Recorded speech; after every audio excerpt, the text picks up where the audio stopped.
حضور صلی اللہ تعالی علیہ وآلہ وسلم ارشاد فرماتے ہیں کہ ایک مرتبہ بنی اسرائیل نے حضرت موسیٰ علیہ السلام سے پوچھا کہ اس وقت روح زمین پر سب سے بڑا عالم کون ہے؟ تو آپ نے فرمایا کہ میں ہوں۔ آپ کی اس بات میں تھوڑا سا غرور کا پہلو تھا، لہذا اللہ تعالیٰ نے عتاب فرماتے ہوئے آپ سے کہا، اے موسیٰ، تم سے بڑا عالم بھی اس زمین پر موجود ہے، یعنی حضرت خضر علیہ السلام۔ ان کا ذکر اللہ تعالیٰ نے قرآن مقدس میں کچھ یوں ارشاد کیا ہے، کنز الایمان، جو ہمارے بندوں میں سے ایک بندہ جسے ہم نے اپنے پاس سے رحمت دی اور اپنا علم لدنی عطا کیا۔ اب جب حضرت موسیٰ علیہ السلام نے سنا تو اپنے کہے پر نادم ہوئے اور اس شخص سے ملنے کی التجا کی۔ اللہ تعالیٰ نے انہیں اپنے ساتھ ایک بھنی ہوئی مچھلی لے کر سفر کرنے کو کہا اور فرمایا کہ جہاں دو سمندر آپس میں ملتے ہیں وہیں پر تمہاری یہ مچھلی پانی میں گم ہو جائے گی اور تم ان کو پا سکو گے۔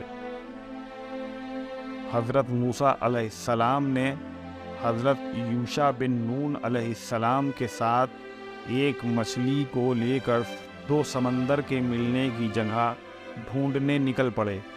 دونوں حضرات نے پانی کا سفر شروع کیا۔ ایک جگہ سفر کرتے کرتے حضرت موسیٰ علیہ السلام کو گہری نیند آ گئی اور وہ بھنی ہوئی مچھلی زندہ ہو کر پانی میں کود گئی اور ایک کوہ سا راستہ بناتے ہوئے نکل گئی۔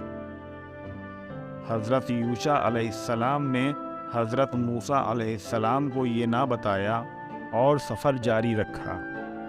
کچھ دیر بعد جب حضرت موسیٰ علیہ السلام کی آنکھ کھلی تو آپ نے پوچھا کہ وہ مچھلی کہاں ہے؟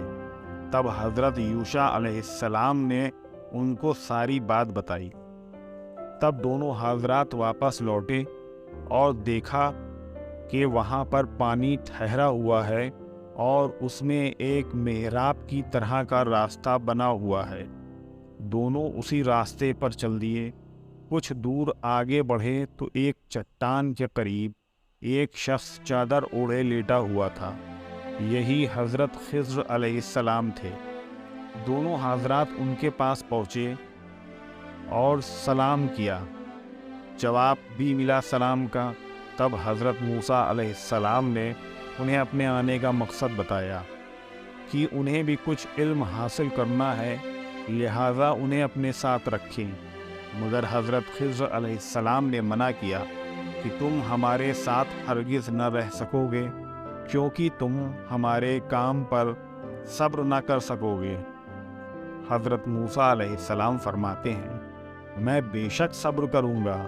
تو حضرت خضر علیہ السلام نے اس شرط پر کہ آپ ان سے کوئی سوال نہ کریں گے اپنے ساتھ رہنے کی اجازت دے دی۔ اب وہ تینوں ایک ساحل پر پہنچے۔ بہت کوشش کی کہ کوئی ناؤ والا انہیں دریا کے اس پار چھوڑ دے، مگر ان کے پاس دینار نہ تھے، لہذا قیمت نہ ملنے کی وجہ سے کسی نے انہیں اس پار نہیں پہنچایا۔ آخر کار ایک نیک کشتی والے نے بنا قیمت کے آپ لوگوں کو اس پار چھوڑنے کے لیے کشتی میں بیٹھا لیا، مگر جب کشتی بیچ راستے میں پہنچی تو حضرت خضر علیہ السلام نے اس کی کشتی میں ایک چھید کرنا شروع کیا۔ یہ دیکھ کر حضرت موسیٰ علیہ السلام سے صبر نہ ہوا اور آپ نے ان سے کہا، ایک تو ہمیں کوئی اس پار چھوڑنے کے لیے تیار نہ تھا، اس اللہ کے بندے نے ہم پر احسان کیا اور آپ اس کی کشتی کو توڑ رہے ہیں۔ اس پر حضرت خضر علیہ السلام بولے کہ میں نے پہلے ہی کہا تھا کہ تم ہمارے ساتھ نہیں رہ سکو گے۔ حضرت موسیٰ علیہ السلام کو اپنی غلطی کا احساس ہوا اور آگے سے ایسا نہ کرنے کا وعدہ کیا۔ پھر تینوں حضرات آگے بڑھے۔ ایک جگہ کچھ لڑکے کھیل رہے تھے۔ ان میں سے ایک لڑکا جو سب سے خوبصورت تھا، جس کا نام جیسر تھا، حضرت خضر علیہ السلام نے اس کو قتل کر دیا۔ اپنے سامنے ایک مظلوم کا قتل ہوتے دیکھ حضرت موسیٰ علیہ السلام سے صبر نہ ہو سکا اور آپ پھر بول پڑے۔ آپ نے ایک جان کو قتل کر ڈالا۔ حضرت خضر علیہ السلام نے انہیں ان کی بات یاد دلائی تو اس پر انہوں نے معذرت چاہی اور کہا کہ ایک موقع اور دیجیے، اگر اب کی بار میں نے کچھ کہا تو آپ مجھے اپنے سے جدا کر دیے گا۔ حضرت خضر علیہ السلام نے ان کی بات مانی اور پھر تینوں آگے بڑھ چلے۔ تینوں ایک بستی میں پہنچے جہاں کسی نے بھی ان کی مہمان نوازی نہیں کی۔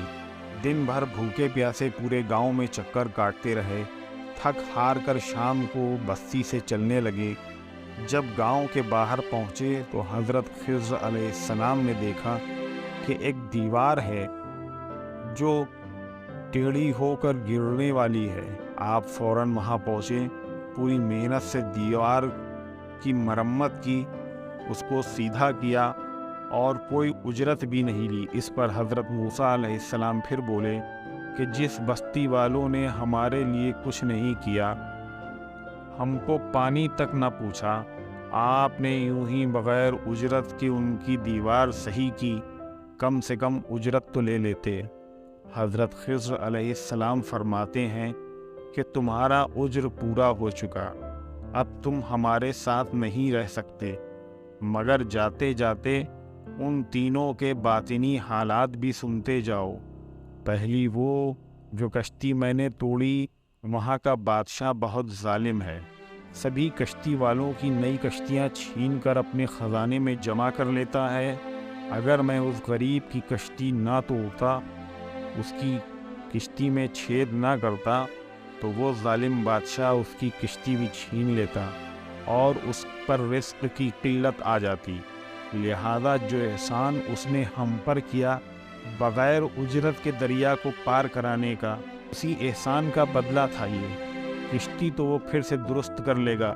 دوسرا وہ نابالغ بچہ جسے میں نے قتل کیا، اس کے ماں باپ مومن تھے اور اس کو بڑا ہو کر کافر ہونا تھا، تو اولاد کی محبت میں اس کے ماں باپ کا ایمان خطرے میں پڑ جاتا، لہٰذا ان کا ایمان بچانے کے لیے میں نے اس بچے کو قتل کیا، اور چونکہ بچپن میں وہ اب تک کافر نہ تھا لہذا اس پر بھی احسان کیا۔